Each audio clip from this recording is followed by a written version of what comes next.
गोकुलपुर नाम का एक गांव था जहां के लोग बहुत ही पिछड़ी हुई जिंदगी जी रहे थे। जहां हर गांव शहर में तब्दील हो रहा था, वहीं पर किसी भी सरकार ने गोकुलपुर पर ध्यान ही नहीं दिया। ना अच्छे सड़क, ना ही कोई ट्रेन की सुविधा थी वहां। उसी गांव में संजय नाम का एक व्यक्ति रहता था, जिसके साथ उसकी गर्भवती पत्नी मीना भी रहती थी। गांव में हॉस्पिटल न होने की वजह से संजय को मीना को हमेशा अपने बैलगाड़ी में दूसरे गांव ले जाना पड़ता था, जिससे मीना को बहुत तकलीफ हुआ करती थी। मीना, अब तो समय के साथ बैलगाड़ी में जाना और आना और कठिन हो गया है।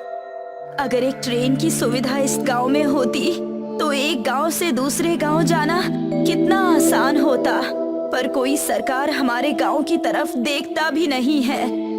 मैंने सरकार को इस विषय पर कई सारे पत्र भेजे, पर सरकार ने आज तक कोई उत्तर नहीं भेजा। आज गांव में इस विषय को लेकर एक बैठक बुलाई गई है। तुम आराम करो, मैं शाम तक वापस आ जाऊंगा।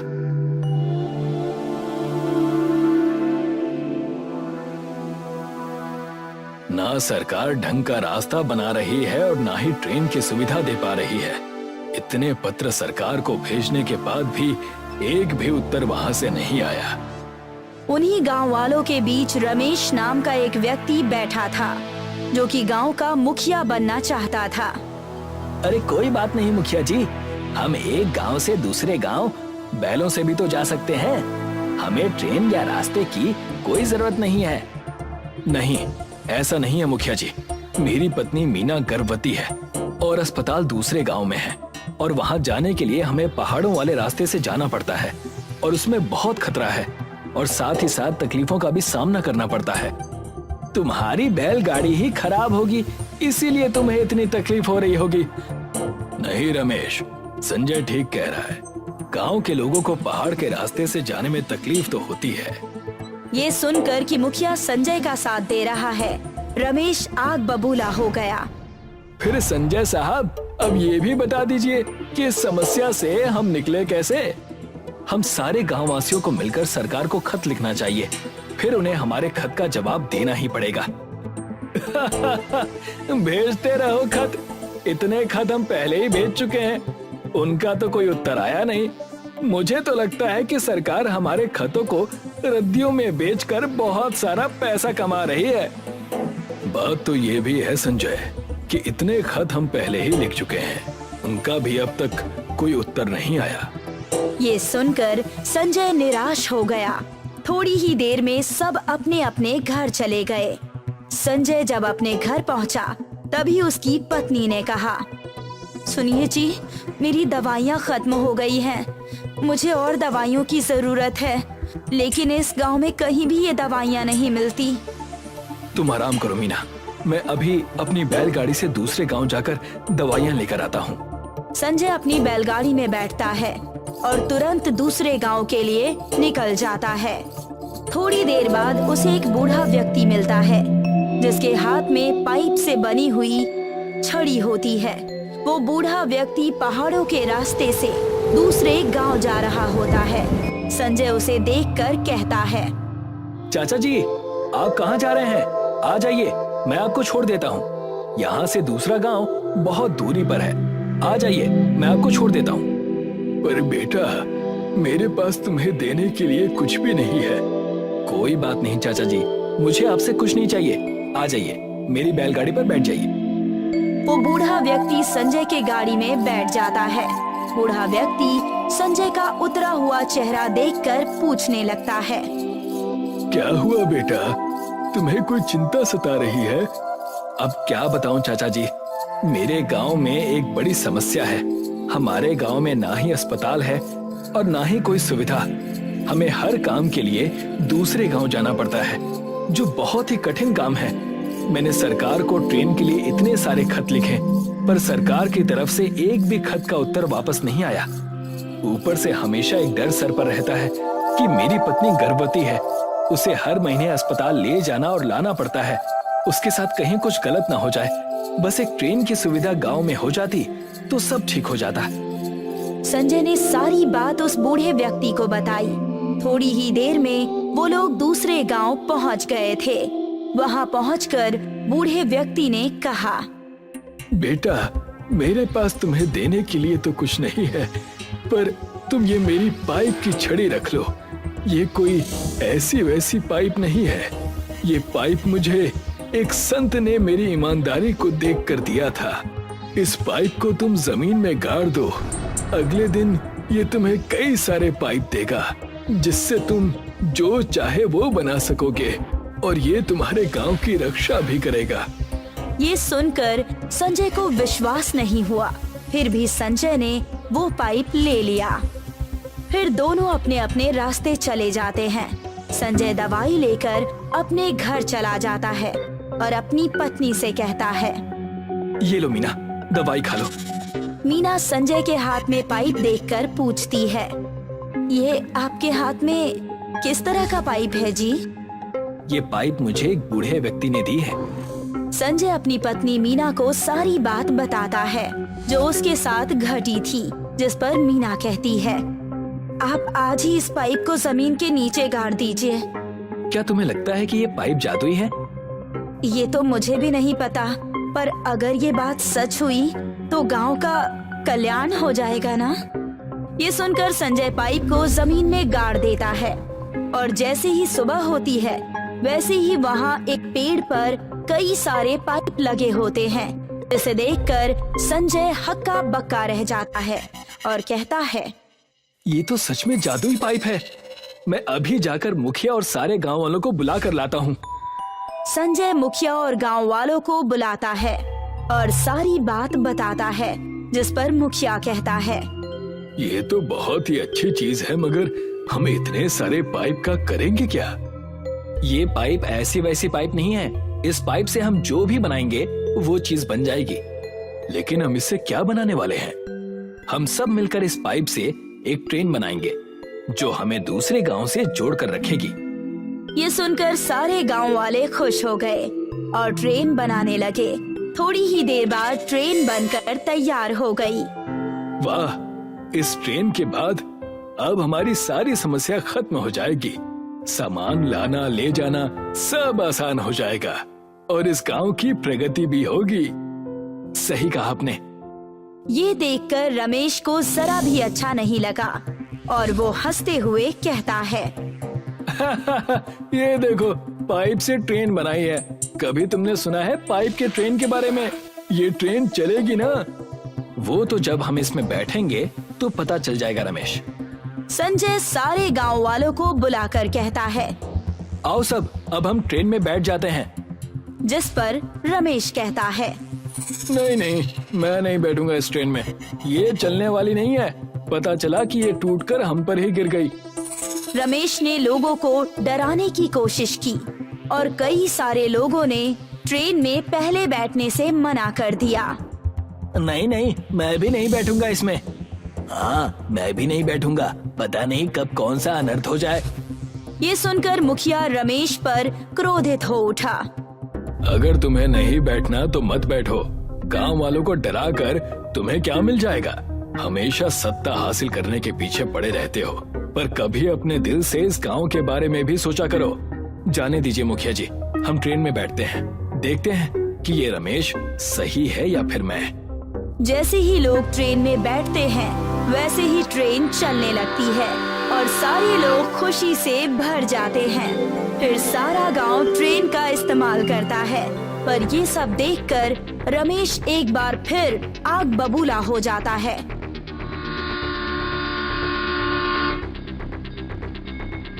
ये ट्रेन जब से आई है तब से सभी गांव वाले इस मुखिया और संजय की तारीफों के पुल बांध रहे हैं। ऐसा ही चलता रहा तो मैं कभी भी इस गांव का सरपंच नहीं बन पाऊंगा। रमेश कुछ गांव के लोगों को जमा करता है और उनसे कहता है, मुझे ये ट्रेन, मैं किसी भी हाल में इस ट्रेन को इस गांव में चलने नहीं दे सकता। हम आज ही रात जब सब सो जाएंगे तो इस जादुई पाइप की ट्रेन पर तेल डालकर आग लगा देंगे और फिर जब मैं मुखिया बनूंगा तब तुम सबको एक अच्छी नौकरी दे दूंगा। ये सुनकर वो लोग रमेश के साथ हो जाते हैं और जैसे ही रात होती है वैसे ही रमेश और वो लोग ट्रेन में तेल लेकर घुसते हैं और फिर रमेश कहता है, बहुत पाइप की ट्रेन कर रहे थे ना, आज इसका काम यहीं तमाम कर देता हूँ। पर जैसे ही रमेश और वो लोग पाइप के ट्रेन में आग लगाने की कोशिश करते हैं, वैसे ही ट्रेन के कुछ पाइप जादुई तरीके से बाहर आकर उन्हें पीटने लगते हैं। अरे ये क्या हो रहा है हमारे साथ? ये कैसे? ये तो नामुमकिन है। फिर वो पाइप ट्रेन में ही जेल बनाकर उन्हें कैद कर लेती है और जब अगली सुबह होती है तो संजय और मुखिया ट्रेन में चढ़ते हैं और रमेश को कैद देखते हैं। अरे ये क्या? तुम और ये लोग यहाँ क्या कर रहे हैं? मैं समझ गया मुखिया जी, इनके हाथों में तेल है। जरूर ये लोग इस ट्रेन को नुकसान पहुँचाने आए होंगे। तब मुखिया रमेश से पूछता है, क्या ये बात सच है रमेश? नहीं, ये बात सच नहीं है। मैं तो सिर्फ इस ट्रेन में बैठने आया था। जैसे ही रमेश ये झूठ बोलता है, वैसे ही एक पाइप उसके सिर पर पड़ती है। नहीं, ये सच नहीं है, वरना ये पाइप की ट्रेन ऐसा नहीं करती। मुझे माफ कर दीजिए मुखिया जी और संजय, मैं सत्ता के लालच में अंधा हो गया था और इस ट्रेन को जलाने वाला था। मुझे मेरे किए पर पछतावा है। मैं फिर ऐसा कुछ कभी नहीं करूँगा। ये सुनकर गांव वाले चिल्लाकर कहने लगते हैं, गांव से निकाल दो इसे, गांव से निकाल दो इसे। रमेश, तुम आज और इसी वक्त इस गांव से निकाले जाते हो। मुखिया जी, मुझे लगता है हमें रमेश को एक और मौका देना चाहिए। उसे उसके किए पर पछतावा है। ये सुनकर मुखिया कहता है, अगर तुम कहते हो तो रमेश को एक मौका और देते हैं, पर ध्यान रहे रमेश, अगर ऐसी गलती वापस हुई तो तुम्हें इस गांव से हमेशा हमेशा के लिए निकाल दिया जाएगा। और ये सुनकर रमेश सबसे माफी मांगता है। तुम्हारा बहुत बहुत शुक्रिया संजय। कोई बात नहीं रमेश, तुम्हें अपने किए पर पछतावा है। मैं बस इसी बात से बहुत खुश हूँ। बौरा गांव में एक छोटा सा स्कूल है जो कि बहुत साल पुराना है। स्कूल की हालत बहुत खराब है। बच्चों के बैठने वाली बेंच टूटी हुई है और उन पर दीमक लगी हुई है। ब्लैक बोर्ड पर दरारें पड़ी हुई हैं। साथ ही बारिश के मौसम में स्कूल की छत से पानी भी टपकता है। बच्चों, जल्दी से अपना होमवर्क चेक करवा लो। अभी बारिश होने वाली है, नहीं तो तुम्हारी कॉपियाँ भीग जाएंगी। बारिश में कॉपी भीग जाने के डर से सभी स्टूडेंट्स अपना होमवर्क चेक कराने के लिए टीचर के पास जाते हैं। टीचर सभी बच्चों का होमवर्क चेक करती हैं और उन्हें नया होमवर्क देकर घर भेज देती हैं। ठीक है बच्चों, कल सब अपना होमवर्क करके आना और अभी सीधे घर चले जाओ। कोई भी मुझे रास्ते में घूमता हुआ नहीं दिखना चाहिए, क्योंकि बारिश तेज होने वाली है और बारिश में भीग जाओगे तो तबीयत खराब हो जाएगी। ठीक है मैडम, हम सब स्कूल से डायरेक्ट घर चले जाएंगे। सभी स्टूडेंट घर चले जाते हैं और उनके जाने के बाद मैडम भी स्कूल के सभी दरवाजे और खिड़कियां बंद करके ताला लगा देती हैं और अपने घर चली जाती हैं। सबके चले जाने के बाद तेज बारिश होती है और साथ ही आंधी तूफान भी आता है। तेज तूफान के चलते स्कूल टूटकर नीचे गिर जाता है। अगले दिन जब मैडम स्कूल आती हैं तो देखती हैं कि स्कूल पूरी तरह से खत्म हो चुका है। लो, अब यही देखना बाकी रह गया था। जैसे तैसे करके हम लोग इस स्कूल में काम चला रहे थे, अब तो वो भी नहीं रहा। अब बच्चों को कैसे पढ़ाऊंगी? टीचर गांव के मुखिया के पास जाती है और उनको इस बारे में बताती है। मुखिया जी, हमारा स्कूल तूफान की वजह से टूट गया है। हमें स्कूल के लिए नए बिल्डिंग की जरूरत है। क्या आप हमारी कुछ मदद कर सकते हैं? मेरे पास तो इतने पैसे है नहीं कि मैं नई बिल्डिंग बनवा सकूं, पर हम लोग सरकार से स्कूल बनवाने के लिए अर्जी दे सकते हैं। आप एक अर्जी लिख दीजिए, मैं उस पर साइन करके गांव प्रधान की मुहर लगाकर कार्यालय में जमा करवा दूंगा। ठीक है? टीचर स्कूल की बिल्डिंग बनवाने के लिए एक एप्लीकेशन लिखकर मुखिया को देती है। मुखिया उस पर प्रधान की मुहर लगाकर उसको अपने नजदीकी सरकारी ऑफिस में जमा कर देता है। कुछ दिनों के बाद एक सरकारी इंजीनियर स्कूल का नक्शा बनाने और जगह का मुआयना करने गांव में आता है। ये लीजिए मैम, मैंने नए स्कूल का नक्शा बना दिया है। मैं इसकी एक कॉपी ऑफिस में जमा कर दूंगा। जैसे ही सरकार की तरफ से बजट पास होगा, नया स्कूल बनने का काम शुरू हो जाएगा। टीचर को नए स्कूल का नक्शा देने के बाद इंजीनियर वहां से चला जाता है और सरकारी ऑफिस में स्कूल का नक्शा दे देता है। पर सरकारी अफसर इस विषय पर कोई भी ध्यान नहीं देते और बहुत समय गुजर जाने के बाद भी स्कूल बनने का काम शुरू नहीं होता है। कई महीने इंतजार किया, अब तो 1 साल होने को है। अभी तक नया स्कूल बनने का कोई संकेत तक नहीं है। मुझे तो नहीं लगता कि सरकार हमारे लिए स्कूल बनवा कर देगी। टीचर इस बारे में इंजीनियर से बात करने के लिए उसके ऑफिस जाती है। आइए मैडम, बैठिए, मैं आपके पास ही आने वाला था। सर, वो हमारे स्कूल की बिल्डिंग का काम कब से शुरू होगा? 1 साल बीत चुका है। बच्चों के भविष्य का सवाल है। अब आपको क्या बताऊं मैडम, मैंने तो उसी दिन नक्शा दे दिया था, वो पास भी हो गया था। सरकार की तरफ से जो स्कूल बनाने के लिए बजट आया था, उन पैसों को सरकारी अफसरों ने खा लिया और कागजों में ये दिखा दिया कि स्कूल बन चुका है। अच्छा, तो ये बात है। सरकारी अफसरों से और उम्मीद भी क्या की जा सकती है? इन लोगों ने तो बच्चों के भविष्य को भी नहीं छोड़ा। कम से कम इस स्कूल का पैसा तो छोड़ देते, बेचारे बच्चों का भला हो जाता। मैं माफी चाहता हूँ मैडम, आपके बच्चों का भविष्य खराब हो गया, पर इसमें मेरी कोई गलती नहीं है। मैंने तो अपना काम कर दिया था। नहीं, मैं इतनी आसानी से बच्चों के भविष्य को खराब नहीं होने दूंगी। स्कूल की बिल्डिंग नहीं बनी तो क्या हुआ? मैं पेड़ के नीचे बच्चों को पढ़ाऊंगी, पर मैं उनकी पढ़ाई नहीं रुकने दूंगी। अगले दिन से टीचर सभी को एक बड़े पेड़ के नीचे पढ़ाना शुरू करती है। सभी बच्चे अपने इस तरह की क्लास से बहुत खुश थे, पर तभी अचानक से बारिश शुरू होती है और बच्चे बारिश से बचने के लिए इधर उधर भागने लगते हैं। अरे, कहाँ जा रहे हो? आराम से बच्चों, बारिश में फिसलना मत। कुछ बच्चे पास में पड़े एक खराब रिक्शा के अंदर बैठ जाते हैं। मैडम भी रिक्शा के अंदर चली जाती हैं और आगे ड्राइवर की सीट पर बैठकर बच्चों को पढ़ाने लगती हैं। ये तो हमें अच्छी जगह मिल गई है बच्चों, हम लोग यहाँ बैठकर भी पढ़ाई कर सकते हैं। पर मैडम, इस रिक्शा में तो सिर्फ हम 4 लोग ही पढ़ाई कर सकते हैं, बाकी के स्टूडेंट्स कैसे पढ़ेंगे? इस बारे में कुछ सोचना पड़ेगा। मैं कोई उपाय निकालती हूँ। तुम आज का अपना लेसन कंप्लीट करो और घर चले जाओ। मैं कल तक नए स्कूल का इंतजाम करती हूँ। सभी बच्चों के जाने के बाद मैडम एक रिक्शा मैकेनिक के पास जाती हैं। मुझे बच्चों के लिए एक नया स्कूल बनाना है, क्या तुम मेरी मदद कर सकते हो? मैं रिक्शा मैकेनिक हूँ मैडम, कोई बिल्डिंग बनाने वाला मिस्त्री नहीं हूँ जो आपके लिए स्कूल बनाकर दे दूँ। मुझे रिक्शा का ही स्कूल बनाना है, पत्थर का नहीं, इसीलिए तो तुम्हारे पास आई हूँ। रिक्शे का स्कूल? पर कैसे? मैंने तो आज तक कभी भी रिक्शा का स्कूल ना देखा है और ना ही सुना है। पहली बार आपके मुंह से ही सुन रहा हूँ। मैडम, मैं गरीब आदमी हूँ, ये देखकर आप मेरे साथ मजाक तो नहीं कर रही? और अगर मजाक नहीं कर रही हैं, तो आप खुद ही बता दीजिए कि रिक्शा का स्कूल कैसे बना सकते हैं। देखो, वहाँ पर बहुत टाइम से कुछ खराब रिक्शे पड़े हैं। क्या तुम उन सभी को जोड़कर एक ऐसा रिक्शा स्कूल तैयार कर सकते हो जिसमें मेरे सभी स्टूडेंट्स एक साथ मिलकर पढ़ सकें? अच्छा, तो ऐसी बात है। आपने पहले क्यों नहीं बताया?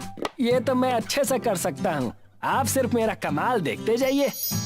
मैं सभी खराब रिक्शा को जोड़कर एक ऐसी पाठशाला बनाऊंगा कि आप देखते रह जाएंगे। अब वो मैकेनिक सभी खराब पड़े रिक्शा को एक जगह पर इकट्ठा करता है और वेल्डिंग करके जोड़ देता है। ये लीजिए मैडम, आपका रिक्शा स्कूल चकाचक बनकर तैयार हो गया है। पढ़ने के लिए ब्लैक बोर्ड फिट कर दिया है। बहुत बहुत धन्यवाद। तुम्हारा जो भी बिल हुआ है वो मुझे दे दो, मैं पे कर देती हूँ। कैसी बात कर रही हैं मैडम आप बच्चों के भविष्य के लिए इतना कुछ कर रही हैं और मैं इतना भी काम फ्री में नहीं कर सकता क्या? और वैसे भी मेरी बेटी सुधा को तो आप ही पढ़ाती है ना। ठीक है, फिर मैं चलती हूँ, बच्चों के स्कूल का टाइम हो रहा है। अब टीचर रिक्शा स्कूल की ड्राइविंग सीट पर बैठकर उसको चलाने लगती है और बच्चों के घर जाकर उनको पिक करती है। एक औरत को रिक्शा चलाता देखकर लोग उनका मजाक उड़ाते हैं, पर टीचर उनकी बात पर कोई ध्यान नहीं देती है।